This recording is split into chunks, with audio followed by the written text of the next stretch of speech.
All right, everybody, welcome back to the podcast. And I got a special guest on today, Dave Corley, owner and operator of Upperduck, and he's got some other things going on. And he's actually been on the MVM show before, so I'm really excited to have you back on, Dave. Thanks for coming on the show again today. Oh, yeah. Thanks, Titus. This is great to be back. It's been a little bit, and it's great to catch up, kind of share some info, just get back with how things are going on the West Coast for you guys. And, of course, we love to keep up with how things are going through the season, but it's always great to do a little bit more one-on-one. So looking forward to it. I know, me too. How's the weather in that part of the country? I know how we're doing out here. We're about to flood again. How's your weather been? We've been luckier than you all. We had quite a bit of, I'd say decent weather on the upside for sure this year compared to what you guys have been through. And a lot of folks on the north, like from Minnesota to Buffalo, been brutal with snow and such. We've had a lot less snow this year than in the past. We don't have the range you have. So, we're looking good. We're thankful. We're just always looking at the news, watching you guys and checking in on you. And yeah. I know you're not, like you said, really like in a flood plain per se, but a lot of your surrounding areas are, and a lot of your friends are. So I'm sure that you'll have a lot of work ahead of you, because I know that Californians in that valley, they help each other out. So yeah, it's like I said, I was telling you before we started, my friend's in a pretty bad area, and it's definitely going to flood again. So, I mean, they're kind of prepped from last time, but might have to go over there and help with some dogs and horses and stuff. And I think they're actually going to flood quite a bit more than we did last time, because, I mean, everything's so saturated, So yeah, that's what I hear. And I got a buddy who does some guiding out there. His springtime spec season, and then it snows and such. He said it's harder to find them with so many mud puddles everywhere to get in and out of. It's harder to get to them, I guess. But they still shot some here, late January, February, and into early March. So, I know that guys are still getting it done and got it done during the wet season, and but it isn't easy. I know that. Yeah. So yeah, I've noticed whenever we get a ton of rain out here in California, I'm assuming it's like this everywhere, but when there's a ton of rain, well, maybe it might not be like this everywhere, because we're kind of where we have water is where we have it. It's not like there's just an abundant supply of water, like Minnesota. What is that? Is that the state of 1,000 lakes? Or up there, yeah, it is. Yeah. There's water everywhere, so there's a lot of options for birds to go. But here, it is where it is. There's just not water everywhere. But when this happens at the end of season, like say in January, it definitely spreads the birds out and makes the refuges a little bit tougher, because now the birds don't have to go to these spots. Right. Yeah, and where we are in Missouri, we're like the river of the state of rivers. Yeah. So the Missouri comes in, Mississippi, Illinois right above it, just a lot of other small springs and tributaries. And yeah, there's times when we get a lot of rain, the floodplains just hold the water, and those birds will be stacked thousands at a time, where you don't normally see a duck pit out there, but then you can go set up there, Yeah. But we didn't really have to chase them like that this year. We just didn't have the rains that you guys are experiencing. It's just crazy to see the weather being so extreme out there, on the news. But usually we get crazy tornadoes, and, right. Or floods, and the rivers come up, and they, everybody's got to move stuff out of the duck clubs. And it's been a little break for us, but obviously it's, you guys are shifting and getting some of that, unfortunately. Yeah.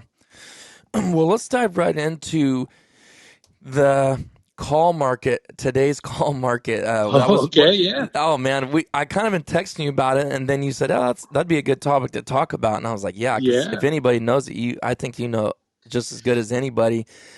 I've been on these Facebook groups, and I'm a layers guy through and through, and that's, guys, if you're looking for layers, definitely. I mean, they're hard to come by at this moment. Usually, it's not this bad, but you can go to upperduck.com, and he runs that. Dave runs that, him and his wife, and they do a phenomenal job. It's just it comes in quick. They get it out quick. It feels like the same day, Dave, but A lot of times it is. Yeah. yeah, you guys do really good. I really Thanks. appreciate the relationship and appreciate like your great customer service. So you guys check them out, and they're on Upperduck.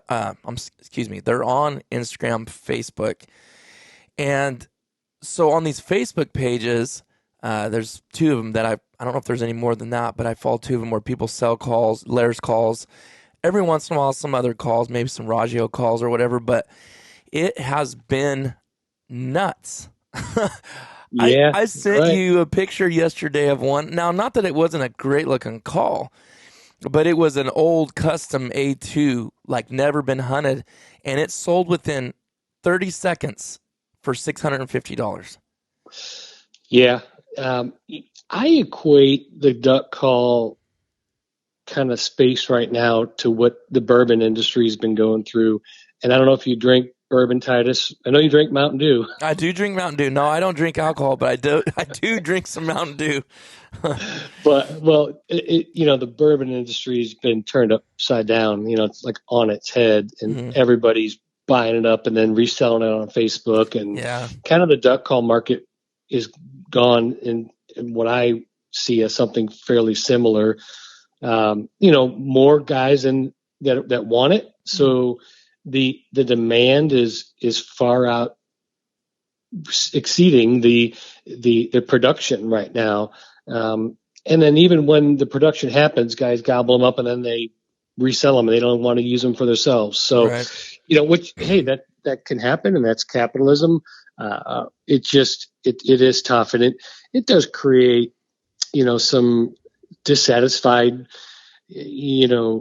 hunters out there, the guys that just want calls, they say, to hunt with, and to have, and like, hey, I've been trying to get a hold of another couple extra calls this season or off season, and I can't even do that. And, we get it. And, I think this, Titus, I try to stay pretty low under the radar. I don't like to get in and I never mix it up. And even when people, unfortunately, some people in these times when it's hard to get calls or whatever, they think something's not fair or whatever, that old saying since social media has been out, or, haters are going to hate, and some haters are going to hate, and that's fine.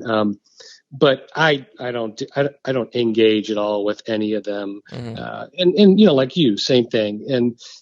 But you hear all this and you try to keep people happy and you try to keep calls coming. It's just a matter of, what can humanly possibly be done, right?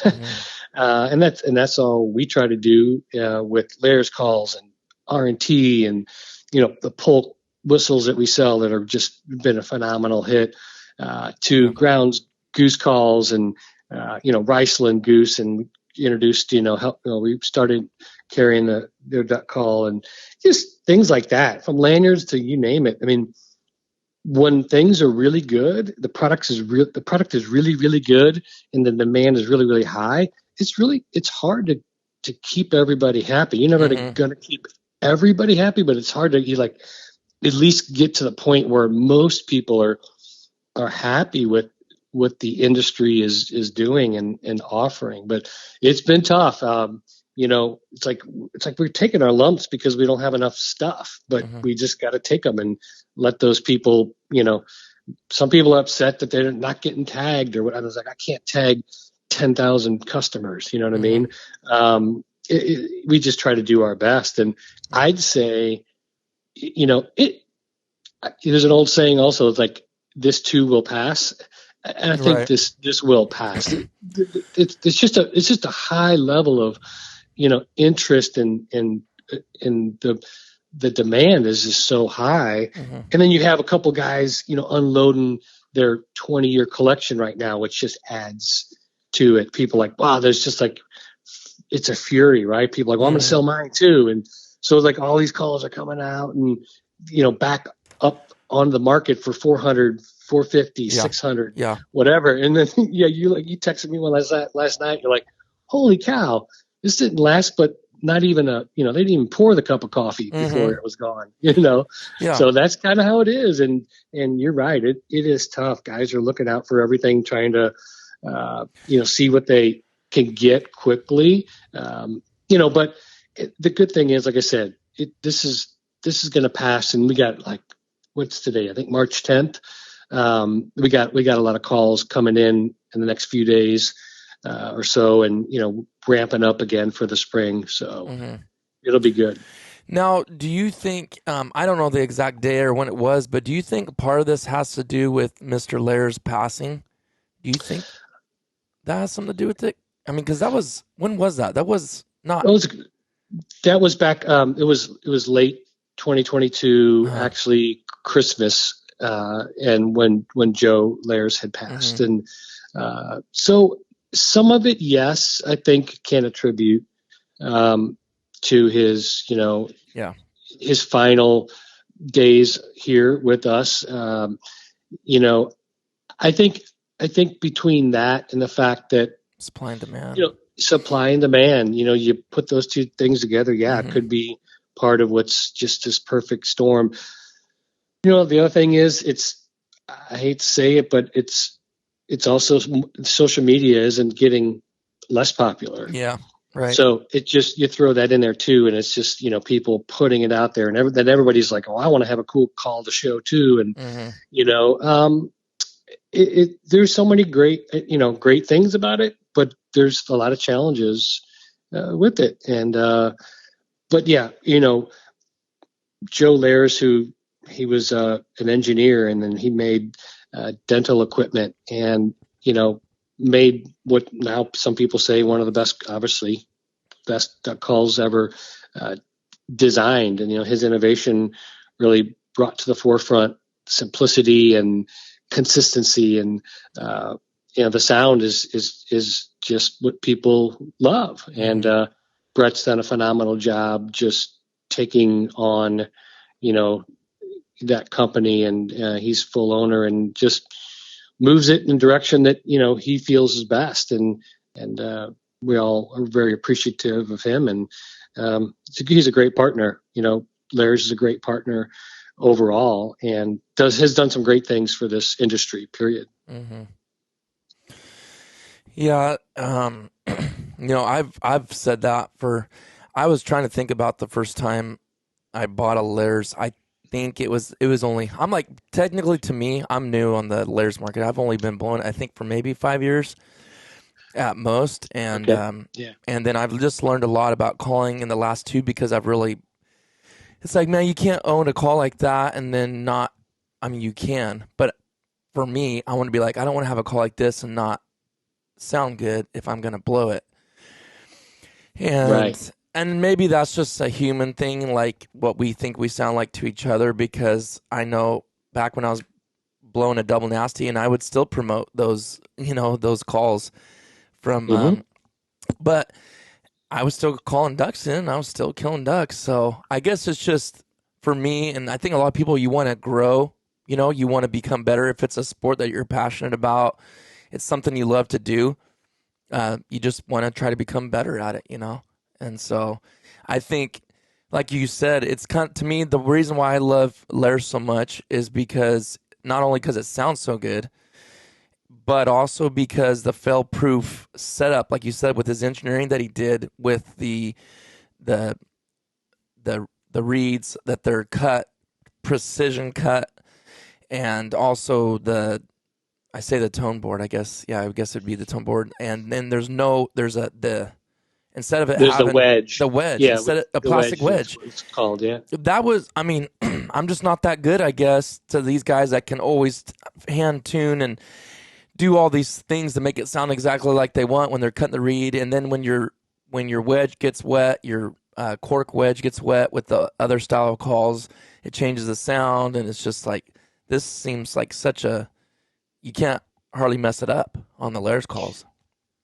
Yeah, you're right. And, as time changes, efficiency and scalability is what so many people look for, whether they're in business or they're just using products. Really, if you think about it, if you could have a better car today than 20, 30 or 40 years ago, wouldn't you want it? Well, yeah. And that's, where the duck call industry has gone as well. I still love messing with the corks, on the other call lines. some of my great memories, like at Duckfest, sitting down with Jim Ronquist and, cutting a call for somebody. He's really tuning it and sanding it a little bit on the tone board and customizing it. To me, those are great feelings and some really good memories. And when you can accomplish getting that tone board and that cork to be cut exactly to where that reed is, and then you got that sound, there really is a different sound and no replacement for really good cork in a good call. You stick that really good cork in a Mondo, and man, you can get a bark that you just can't get in any other call. And then you get a layers, wedge with their tone board with the spit grooves, and you get a really good sound out of that J-frame style that it's hard to get in any other call. There's other call makers that kind of chase that, but no one, in my opinion, has really been able to get that consistency down. You can get we can get a shipment in of, let's say, 300 calls, and 100 of them might be hybrids, and I can run them all if I wanted to, and they're all going, out of 100, they're all going to sound just about the same.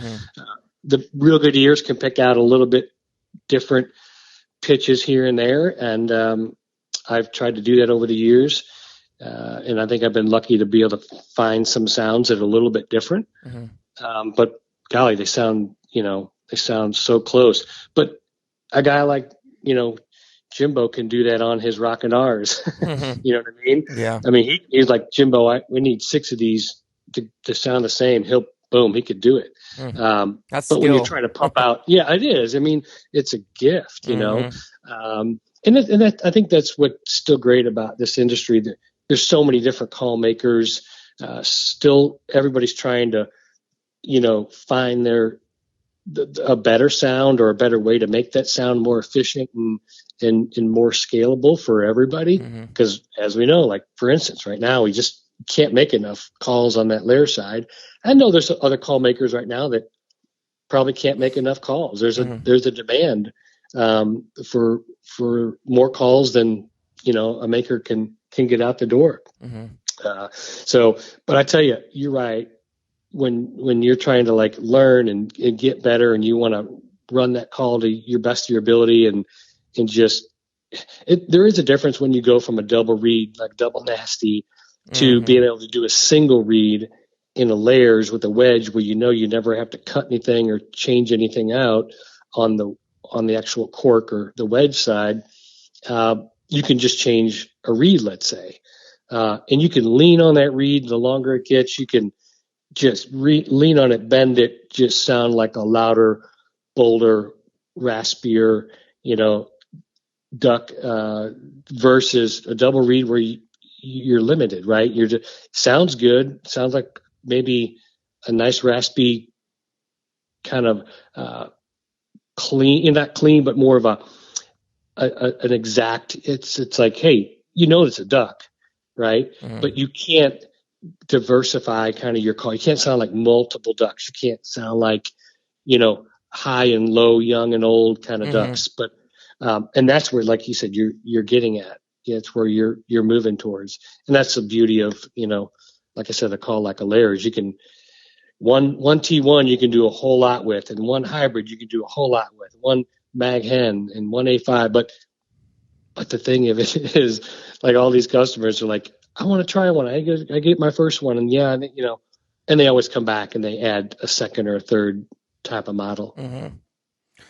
Well, that's what I want to kind of do is I want to ask one more thing, and it's probably pretty simple to you and seems like not a long topic, and it might not be, just because you've been blown for so long and you don't think that, but people that are listening that maybe have just got one, I think would be really interested to hear.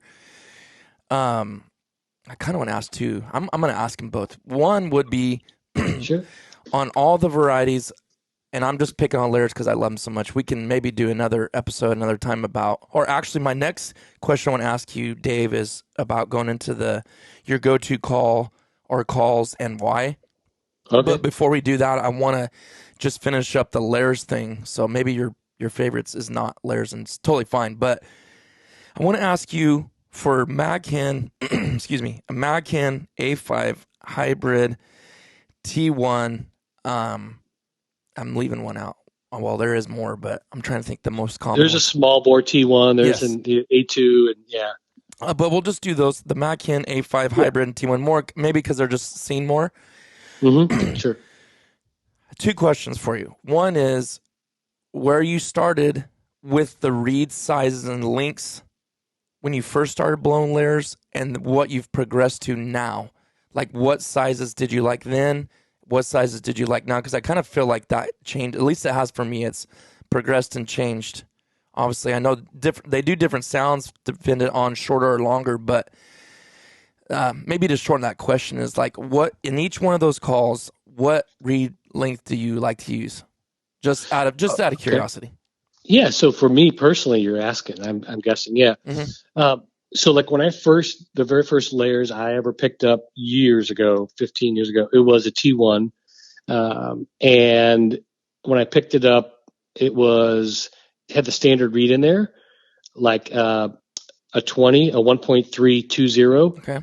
So, and I blew it and it was like, oh, okay. But before that, I was blowing, my father taught me what he knew of duck calling, and his call he first handed me ever was, an Olt. So I was kind of pushing a lot of air and trying to pop air through there. And I was even doing that with some J-frames long time ago. So even like when you pick up a T1, I was pushing a lot of air. So I thought it didn't, it didn't fit me perfect at that reed length because it was probably too short. And then I ran a hybrid, which had a longer standard reed in there, a 1.350. I was like, man, this is like better for my sound production and the way I push air in my lungs. So I kind of skipped over the T1s when I first started running layers and went straight to the hybrid. But a dozen years ago, I just didn't have as much skill. I can call a lot of ducks. I was good. I've always tried to get better. So what happened was I really started switching out longer reeds into the T1, which, I knew that could happen. It took me a while to really do it. And then I'd say right now, the way I run them, I run still my T1s with a little bit shorter reeds than I do my hybrids because I want to sound like different ducks. So, a guy like Brett Crow goes to the Worlds right in Easton. He wins first place on a T1 with a 1.375, I believe, which, nice long reed in that thing. And it does sound awesome. And if I had one T1 and no other hybrid or whatever, I'd probably run a 7.5 or an 8.0 in there. Because for me personally, I can take a longer reed and I can get softer on it. I can't take a shorter reed and be soft and then bang it out and really bend that reed and reach all the way across a flutter rice field or a river edge or something. So I always tend to like a longer reed, and I can just practice on running it softer. So in a T1, I'll go with I really like personally the like 1.25 or 3 because that's the top of the flat reed style in the layers reeds that we offer and come from the factory, because that flat cut on the top, it's more whiny, it's more like crispy, if you will, more crisp, because then when you get to the dog ear, that's what adds rasp. So then the hybrid, more rasp. I can run a 6.0, probably it might be my average 6 to 8.0 in the hybrids, maybe 6.5 to 8.0 in the hybrids is an average. I got one or two that are always a 90. Oh, wow. Yeah. That's some marquee, huh? It's just the way I kind of grew up and, can push it. Yeah. So I would tell you that, 6.5 to 8.0 is about my average range in a hybrid.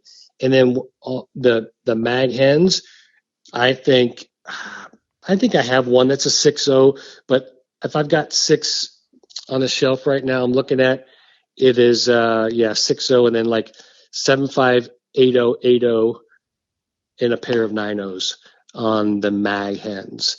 And that's just what is kind of that why I closest run it. sounding to, Dave? What is that, the mag hen? Because I actually have never blown a mag hen. Is that more Okay. similar to like an A5?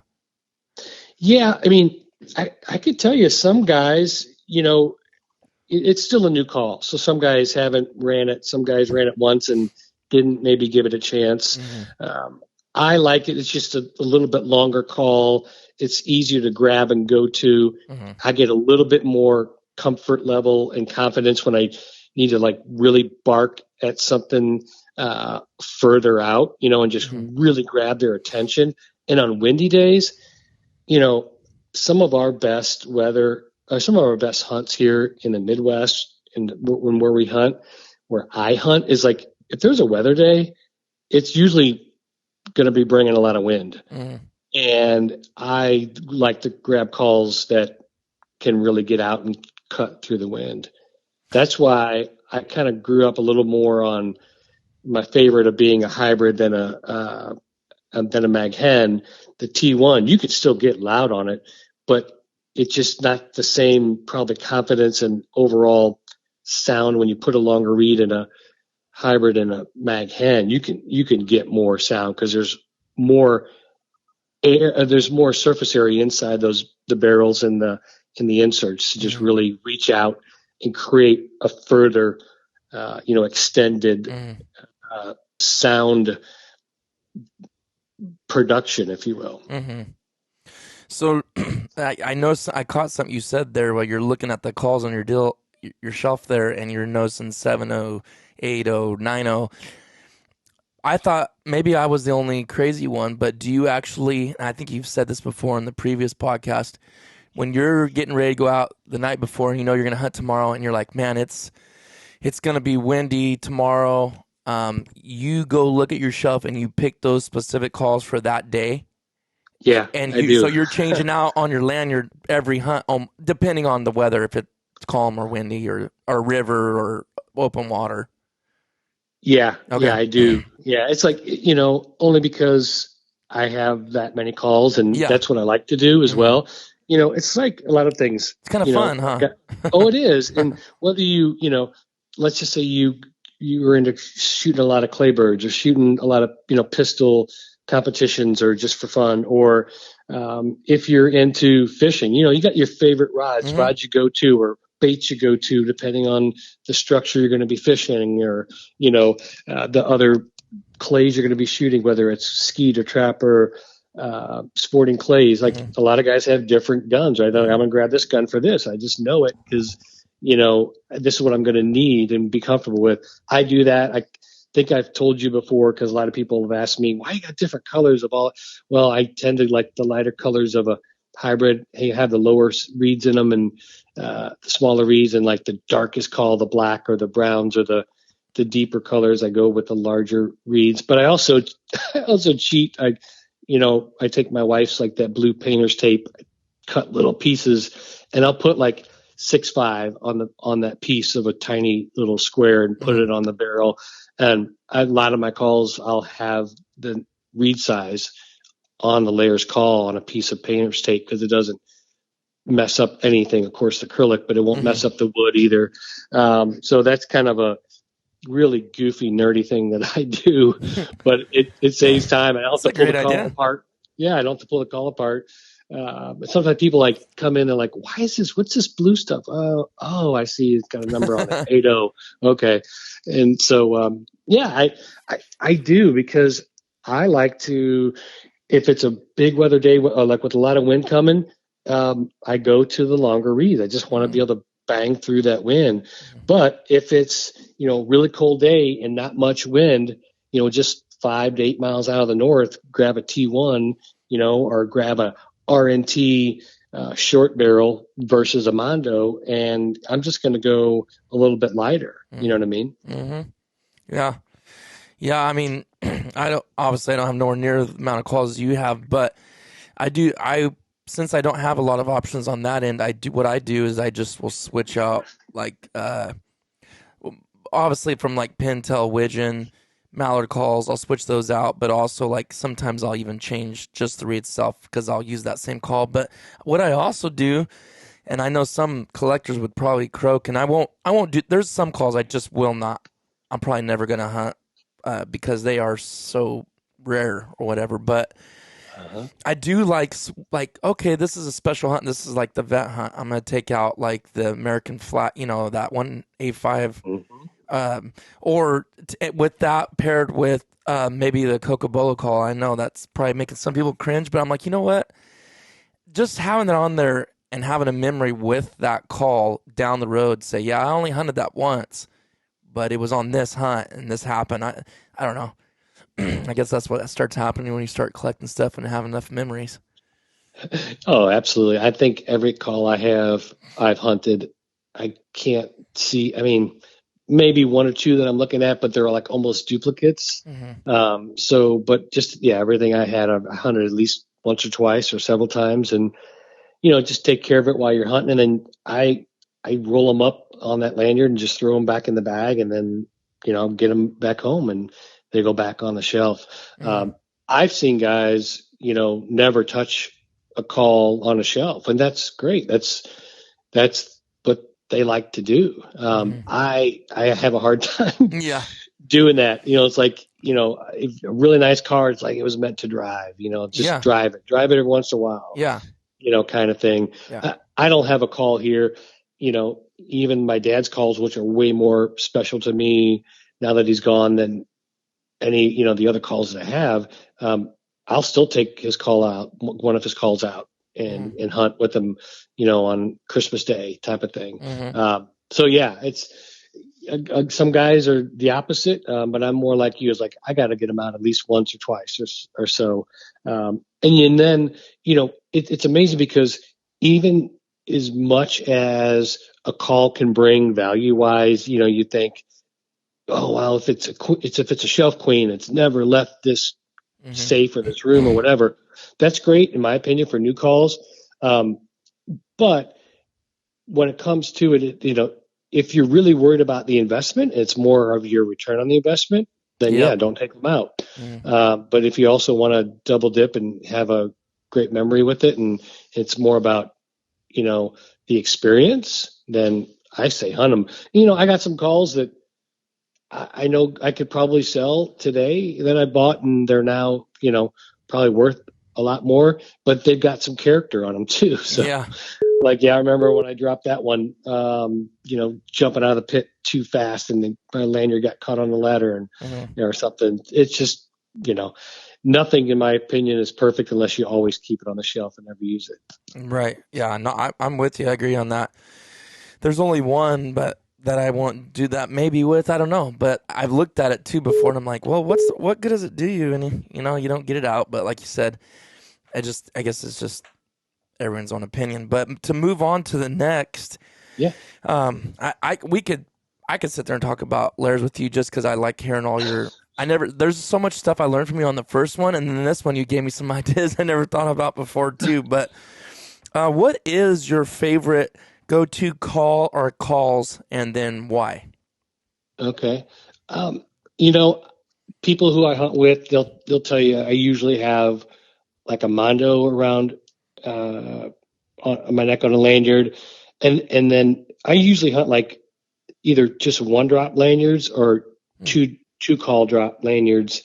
I don't do multiple usually, and I'll tell you why. I just kind of I like simplicity. I like try to stick with something that I'm good at and I know, and I'm just like are my go-tos. So I might have like 3 or 4 different lanyards that I just wind up, put them in my bag, and I'm ready. And I'll pull out. But first one, it might be a Mondo LA, and I've got a mag hen on the other side of it hanging on my neck, and that might be that's a great combo go to a lot on windy, heavy windy days. It's like I think a Mondo and a mag hen are like my most common go-tos. Wow. Yeah, Okay. because they're just both, to me, I can get the most sound and like heavy, you know, heavy sound, and I get some more bass. I just feel like I can cut through and reach birds, get their attention with those two calls in heavy weather situations. Now, if it's just a regular good cold day and with the medium wind coming in, and there's reports birds are moving, and a hybrid is probably my middle of the road most common single lanyard drop call that I have, that I'll be wearing in the pit. But you know what? At the same time, if my buddy's blowing a hybrid, I go grab the lanyard that has just the 1T1 on it, like a 2.5 or a 3.0, and I work that. And so we don't sound like the same kind of tone duck. Mm-hmm. So I don't know if that helps you, but that's probably where I am. And then, whistle, I always have a whistle in my bag or on a lanyard. I love to throw that in every now and then because it's great. And then the teal call that, Chris makes for us, that's a great addition as well. I would say on the layers line, because I know that that's what you use mostly, that's kind of what I'll mostly lean to as well. But I have to tell you, besides the Mondo, the RNT, daisy cutters, I still got several of those that I bring in and that I use mixing it up again, because I know if I've got two other guys in the blind, if Clayton and Les are both running layers, I'm going to throw on a daisy cutter. If I know Steve and Mark are definitely running RNTs, I'm going to throw a layers on. So I kind of like to, run in the past, like a little bit different what I know the guys I'm hunting with that day are running. I'm kind of intrigued too by single drop. I have some ideas why maybe you would do that, but I'm curious, what's your main reason for like doing a single drop? Is it to keep stuff out of the way? Like you don't want a bunch of calls just jingling around on your neck, or just because you want to run the one? Well, I think it's a couple things. Maybe three. I'll start with one. Yeah, I think simplicity for me, that's kind of where I like to be in a lot of things that I do, hunting and et cetera. And if I'm really good at it, I know the call that I got, and I know I can bump it up a little bit if I need to, or I can bring it down easily because I've got a longer read in it. Mm-hmm. That's kind of one reason. The other is, getting in and out of the blind or whatever. I don't like the sound of a lot of stuff moving around and making that noise. I could tell you I can't count how many times we've, replaced calls or send them back to the factory because they're cracked and broke and whatever. Because guys have, said, I had them, I was running across a goose field chasing a, cripple, and I looked down and this was cracked or broke. And, a lot of times it's because they're banging into each other. I'd rather like have that less of a factor for me personally. The other thing is, my dad used to say, because his dad owned one shotgun, it was a 410 single shot. And my dad used to say, beware of the man with one shotgun. I'm like, He's like, he's usually a pretty darn good shot. And he doesn't miss, And so like, I kind of like beware of the guy with just one duck call around his neck. I try to be that guy, because of the legends that stories my dad would, talk about. So, and I think there's some truth to that with some guys. I'm not that, but I think it just kind of all wraps into those things. Yeah, for sure. Yeah, I my big reason is I only usually have two, just to have two different sounds. Like say if it's a mallard call, or maybe it's a mallard in a a multi call, like a widgeon, pintail, whatever. But yeah, the thing that bugs me that I don't like having hardly any on there is just the smacking each other and making all that noise. I try to be quiet, and that definitely doesn't help having a bunch of stuff hanging off your neck. And also, let me ask you this. Let's say you got your single call. Two questions here. Do you like a short lanyard where it keeps it up higher, or a longer one? And do you like the call like over to the left to stay out if you're a right-handed shooter? Do you like on a single drop, do you kind of have the setup where it's on the left hanging, or how do you do that? I usually, if it's a single drop, I'll put it either in the middle or still on my right side because I'm right-handed. Mm-hmm. Even though I'll shoot with, the gun on my right shoulder, I always look down and I kind of tend to see I've always got enough room to where I'm never going to catch that call on my actual shoulder mount. But I could tell you I do like a shorter actual circumference, of an actual lanyard around my neck. When we have them made, I always try to we do specify them shorter than longer, because I'd rather be able to grab them and get them up close. And I mean, sometimes I'll admit, we're sitting around the blind. It's not all 100% business all the time. And that's kind of how, I like it. If I'm sitting there and it's just me and one guy or me and two guys and we're just talking, it's, you miss birds. Like, holy cow, we just got, they just buzzed the tower on us. We just missed two mallards that just flew right over our head. And if you can grab your call quickly, just, bah, bah, bah, you can get in the turn maybe. And then next thing you know, you got two in the bag. So I do like it, not real long on the lanyard length. And then I like them more like either in the middle or on the right side. And then last year I started, I got this new puppy, Muddy, and now I got a whistle attached. And I don't like to have my my e-collar controller on my lanyard itself. I always keep it in my pocket or right on the shelf or something. To me, it's just too bulky for me personally. But I just always keep a whistle to try to, when I got to get her attention, bring her back or whatever. So I've added a whistle because I haven't had a, pure duck dog in a while. So, yeah, that's kind of how I set it up. But, there's guys that I know that run 4 calls, and we do get a lot of requests, and we have kind of upped our lanyard selection to have more 3 and 4 call drops because that's just the way guys like them, and they were brought up on them, and to have several different options. I always have options, but they're in my bag, right? Gotcha. My blind bag. Gotcha. Yeah. That's how I run it. I pull them out and put another one on there. Yeah. Gotcha.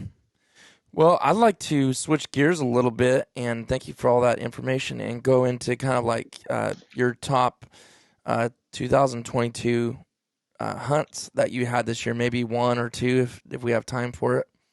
Oh yeah, gosh, let's see. Well, I had to say, because like I said, the new puppy and I got to mention his name, Eric Tisson, out at Show Me Retrievers, did such a great job with our pup. And, this will be her second year coming up, but her first year was great. I'd say like my favorite, probably, top 1 or 2 for sure, was her first hunt, which I lump them into like a 3-day. It was up in South Dakota. Good friend Ryan Lally said, "Hey, we're going to South Dakota. If you want to put in, you can hunt with us." So got that draw. Got to get in with his group up there. Ben Fujan is a great guide, and so long story short, I had this puppy, and she has not been on a live duck hunt yet. Only you could train and you can put all these simulated hunts you want, right? Whether it's a marsh or a lake or a field, and throw the ducks that are already killed, or just, you pull the feathers out, flight feathers, and your dog does well, but you never know until you get the real live hunts in. There's no replacement for that. And, the guy, Ben, had a pretty good dog, and I got this puppy first time ever. And, so the first bird she goes out and gets it, but then there's some chaos, and I'm like, I could just tell these guys are like, "Dave, just relax. She's going to be fine," And I was trying to get my dog to be as good as the other little more experienced dogs. And it just wasn't that long after then things just started clicking. And for me, it was cool to see a young dog just, when that time when the dog is actually breaking to be a real duck dog. That happened in South Dakota on her first really 3 days in a row of hunting. So to me, like, that really put it up on the map as just an incredible hunt. And even the guys like, "Man, she's come a long way in just these 2 or 3 days, from what she was doing at first, because she didn't know what she was doing, right? Right. You know that with Yeah. with your dog and Mm-hmm. et cetera. And then another great day. This year we had an incredible snow day. It was super cold, and we were just smacking the ducks. We had 10 guys probably, I think, in the double pit that we were hunting. And I was hardly shooting. I was just getting muddy work. And one duck went down right out front. She had been pretty good about, cripples and trying to stay on them and not coming back until she found them. And, young dogs can give up early sometimes. Well, it was, I think, 4 degrees outside. I'm not kidding you. I had a vest on her. It was cold. Come out and ice on the ears and on the, on the muzzle and stuff. And there was a duck that somebody shot once and it went right down, right out front. Nice green head. Called her name. She broke out, went to get it. That thing dove. And here's this patch of water, open water. Everything else is ice. And it's cold. And that greenhead doe, I was like, oh my gosh, that was perfect. It was 15 yards right out in front, but now it's gone. Next thing you know, she disappeared underwater, came up with it. Wow. And it was like, whoa. And everybody's like, yeah, I was like, she's going to be a good duck dog. Yeah. That's some good drive right there. Yeah. So those are probably, my two favorite. And it kind of evolved around, great friends and in a great dog experience. That's How about awesome. you? Of course we can follow your, Instagrams and your YouTubes, and we've seen some great hunts, but like, what are your personally, like, if you categorize your top couple, throw them out there. Well, I got one, but because I'm into this whole YouTube social media thing, I cannot divulge. It was the best. I'll just say this, it's all been recorded. It's on a video. I'll post pictures probably more towards once duck hunting videos get back going again. Because right now, if you post something like that, YouTube just doesn't put it out there. I don't know why, but I'll say it was the duck hunt of my life. Every bit. Oh, wow. And I shot something that was really, really special. So actually 2 different things in one day. So I'm so excited that I got that on video, because that will be a memory I will never, never forget for sure. And I definitely go back and watch that a bunch of times. But I would say definitely right up there with it, because your kids are so special to you, is my youngest daughter got her first ducks this year all by herself with my 28 gauge. So that was very, very exciting moment. Like, I was, it is with your kids. They don't have to do what you do. I've always been one to be the kind of dad, like, if they're not into that, I want to do what they want to do, and I want to be highly involved in it, but my oldest, she's 14. She likes to go, but it's not like, she just kind of has that feel like, I don't really want to kill a duck. Like, I almost like maybe feels bad or something, and that may change as she gets older, but she wants to deer hunt, and she really loves to fish. And again, it don't have to be in the hunting or fishing category. It's anything else they want to do. But my youngest, she's like real gung-ho about duck hunting, and we got a good opportunity to go out at a friend's place. She's been going with me. I got a picture on my wall. She was 4 the first time she went, with a couple of mallards I shot hanging over the deal with my older daughter too. But she went out there, and the screaming that we both were doing when she shot those ducks, it was pretty awesome, I will say. That is great. She was teasing me the other day. She's like, "Dad, you were crying." I was like, "No, I wasn't. I had something in my eye." Well, that is so outstanding. Yeah. And you said 28 gauge. That's like, I've shot more like birds, quail, pheasant, over the years with 28 gauge than any other gauge. That's probably my favorite gauge. I need to shoot more ducks with it. And that could be half a show, probably, going into gauges and things like that on guns. Easily. But yeah, I wish the price and the availability was way more prevalent and easier to swallow on the 28 gauge for waterfowl and not tox. Yeah, I agree with you. And this is my first year having it, and I absolutely fell in love with it. I've actually wanted one for about 4 years, but like you said, the price, trying to get your hands on one, I hadn't really found the one I wanted. I almost bought a couple different ones and I backed out. And I really didn't have no intentions on spending a ton of money on a 20 gauge. I was trying to find something under 1,000. And I don't know, a moment of weakness, I guess me and Thomas bought a 20 Benelli Cordoba, Ethos Cordoba best. And then I bought the 28 version of it, 28 gauge. And we both just absolutely love, because I'm a big Browning guy. I really, really like my Browning. A5s. My A5, yeah. And, for trap, I've shot the Montefeltro, and it's just like, wow, this is an incredible gun. But no, that it's just, I used it a lot more and put a good ammo through it, tungsten alloy from, heavy shot. And it was just like, wow, I don't feel like I'm handicapped at all. And I know it's not for everybody. And I definitely don't go around saying, hey, you need to get this, because I do think, you need to have some experience, and you do need to be willing to wait for those right shots and be patient. But wow, it's a blast, and it just happened to work over for my youngest. She had no fear of shooting. We practiced quite a bit before the hunt with it, and she's shot before last year with the 20, but it definitely kicked more. And she shot.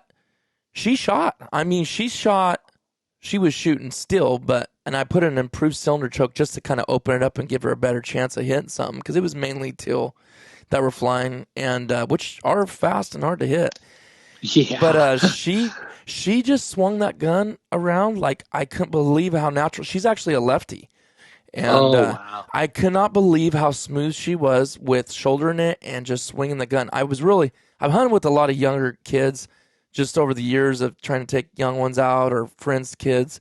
And I guess I'm being partial, but I was like, wow, she must kind of have that natural, ability. And the fact that it's so light too, it just makes a big difference. But yeah, oh, definitely.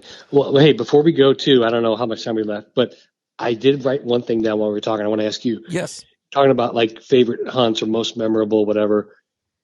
I'm going to put you on the spot. Give me a duck that you have not shot yet that is on your bucket list, like next year or this coming season. If you said, I got to go shoot one, what would it be? What duck? No doubt, no question, King Eider. Yeah. I want one so I hear bad. You. I hear you. I'm in that same boat. I would love to, and I'm going to get up there and do that someday. Another one, which I have shot before, is Goldeneye, but a buddy of mine hasn't, and he's got a great wall of old barnwood, and he's got all these mounts up there of all the different species that he shot, and he's trying to add like everything, right? And he hadn't shot a Goldeneye, so we put it together. We were going to do it this past January of this 23, this last season, but had to put it off. But we're definitely doing it, like in that Oklahoma area. There's a guy down there we know that just has a nice Goldeneye kind of connection, and there's always a nice, not a flooding of them, but they usually get real good. And it's a common Goldeneye, right? Yeah, exactly. Yeah. Yep. Yeah, and usually it's just kind of a decent little flyaway for them down there in the area that he goes to, and so we're doing it for sure this year. We're going to just go like on it's not called a Goldeneye hunt, but it kind of under the radar. It's like, we're going after Goldeneyes. You know what I mean? So we're excited to do that. I'm going to do that this year for sure. That's awesome. Yeah, that I know. And I say the King Otter just because it truly has been for years. I mean, I've had other ducks like I really like on the bucket list, but that King Eider thing, I feel like, because to me, part of it is not only the beauty of it, which I think it's a phenomenal bird, and the kind of weather and the climate that you got to go to, and there's not very many places at all that you can do it. So there's just a lot of challenges behind it, not to mention the price, and that's going to be one thing that definitely limits the possibility of doing that. But I mean, hey, if it's your dream, you can just save up and make it happen. That's how I feel about it. So I feel like I've been tucking some money away, because my pastor that we took hunting this year, that's 89, he has hounded me about that. He's not a big waterfowler. He's huge. He's killed so many big game animals, it'll blow your mind, but he really wants to go get a King Eider, and I think how cool that would be just to go with him to to do something like that. But I'm like, man, I kind of run it out of time. I want to get out there and do that with him. So I don't know. Yeah. Well, good luck. I hope you get Yeah. out there soon. Yeah. Yeah. But yeah, no, that's awesome. And I would say, to be a little bit more on the fair side, I'm trying to think here because I do still have a lot of birds that I really would like to get. You know what? I would say the one that's a little bit more of a reality and could be sooner is a oh my goodness, my brain just went blank. The blue one, the little one. My goodness, how did I not? Not a blue winged teal, but like a scaup or no. I can't. Harlequin. I couldn't think of it. Oh, Harlequin. Yeah. Yeah, and we were gonna actually do that this year in Washington, and then they closed it down. So I'm like, oh man, wow. I hope they open it back up because if not, you gotta kind of go to Alaska for that too. I know I've heard of some guys shooting them on the Oregon coast every once in a while, but yeah, hopefully I can get that. I'd say that's my most realistic next bird. I'd definitely like to get for sure is a Harlequin. Just they're pretty. Well, I know that you guys have more pintails than you could ever, dream about up there. But have you got a canvasback bull on your wall? Probably. You know what? Okay, so I shot a canvasback probably a long time ago. I have a picture of it somewhere, and it was like 13, maybe 15 years ago. And where I hunt, I never really see him at all. Really, it's just not that environment. Maybe I've shot a few hens in between, and I end up cooking that canvasback because it was a stud. I should have saved it and got it mounted, but I didn't. Anyways, the last 2 years, I'm like, I gotta get another canvasback, but I want to do it on my own. I don't need it that bad where I gotta go get guided or anything. But we were going up north, and I told Thomas, I said, if I could get a stud Drake can on this trip, that would be my goal. And sure enough, this year we went on a trip, and I mean, he passed by once. I seen him down my gun ready. I grabbed it, even though I don't feel like there's no way you can really call a can in. I started calling, and he did a big loop, came all the way back around, and he was out there a little ways, but I was like, I'm taking the shot. He was like 40 yards out, and I let him quite a bit, and he just tumbled in. Rocky brought him back in. I actually got the video from my phone of Rocky bringing him back to me. I'm like, yes, and it's funny because I've shot him before, but it was so special because it was the goal. And it was such a beautiful bird. And because he was a little farther away, he didn't have no damage to his wings or nothing. I mean, it was just, so yeah, he's in my freezer. And Travis, my buddy that hunts with me all the time, he's going to be mounting the bird for me. So awesome. Yeah, he's a really good taxidermist. But yeah, so that's definitely going to be hanging up on the wall here pretty soon within the next month or two. So cool. Yeah, well, send me a pic. Yeah, I will. Awesome. All right. Well, Dave, I don't feel like we even covered half the things that we really wanted to. I know it's been an hour, but around an hour. So thanks for coming on. And if you could just tell everybody again, I know I kind of said it, but maybe anything you want to close it out with as far as where they can find you and what you guys do. Yeah. Upperduck.com, all one word. And, we've got a great selection. Like you said earlier, when calls come in, the most sought after ones can go out pretty fast. Mm-hmm. We don't have robots, or I don't think anybody else, buying them out of our system like that. But guys are sometimes just sitting there, checking it every day, and when they come in, they can go. So we've got a lot of layers calls that come in, R&T, Tim Grounds, goose calls, Reichland, great polk whistles and teal calls. And we've got just, our lanyards are done very well, all made right here, et cetera. So yeah, anybody, when you're looking for an additional call or two, just check us out and we will take care of you. Thanks, Dave. I appreciate it. And thanks for being so willing on quick or short notice to come on here, because I really enjoyed talking to you and picking your brain with all that knowledge. Yeah. Well, it's a pleasure being here, and I'm honored and look forward to talking to you again soon. All right, Dave, thank you so much. And guys, thanks for listening in. Hope you guys enjoyed this one. I know I did, and we'll see you on the next one.